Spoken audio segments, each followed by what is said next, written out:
Hello guys, it's the Fly Foot Doctor. Welcome to my channel.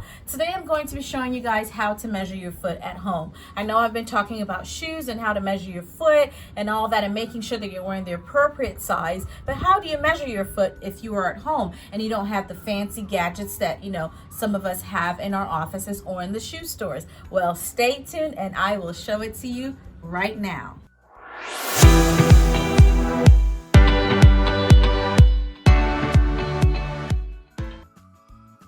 Alright, the first thing you want to do is take a plain piece of paper or cardboard and you place your foot on it.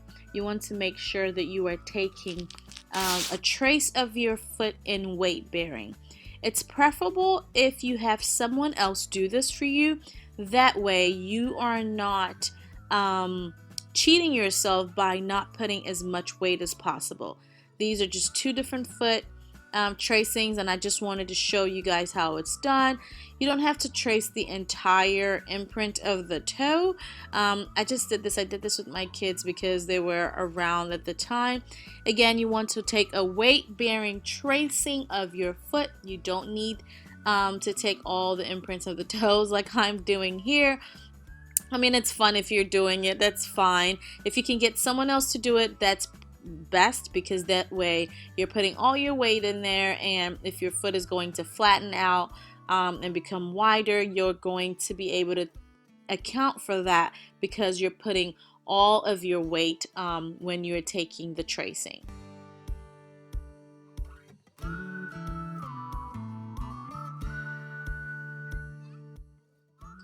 So after you've taken the tracing, you want to mark the most distal portion, which is the topmost portion and the bottommost portion of your tracing, the longest part of your foot.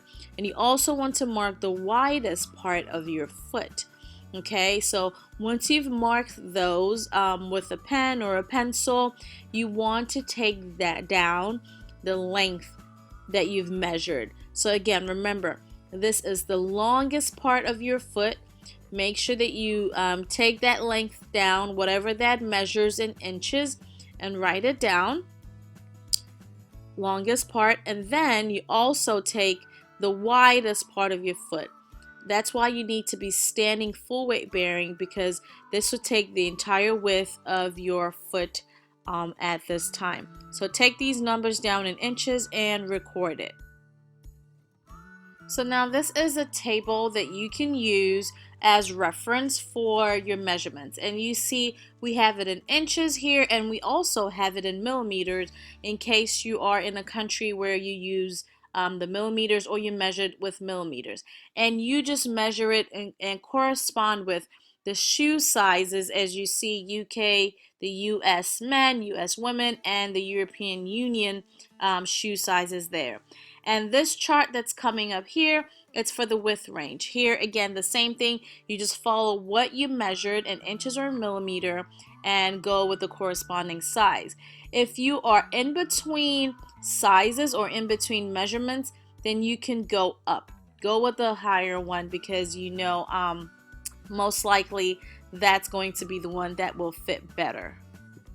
I know I always say that you should make sure that you wear your actual size, but when you measure here, and if you're falling between numbers, it does help that you go a little above, especially in the inches and the millimeters. So if you're between 2.7 inches and 2.8 inches, then you choose to go with the 2.8 inches, because that way it gives you a size of 6.5 for women or 5 for men, and kind of like that. So if you're a half inch or a half millimeter, then go with the bigger size, because that's what works best.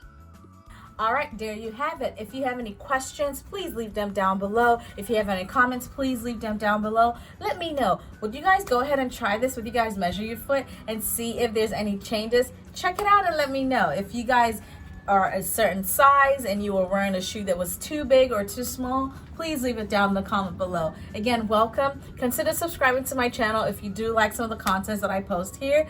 Please hit the notification bell so that when I post, you will be notified.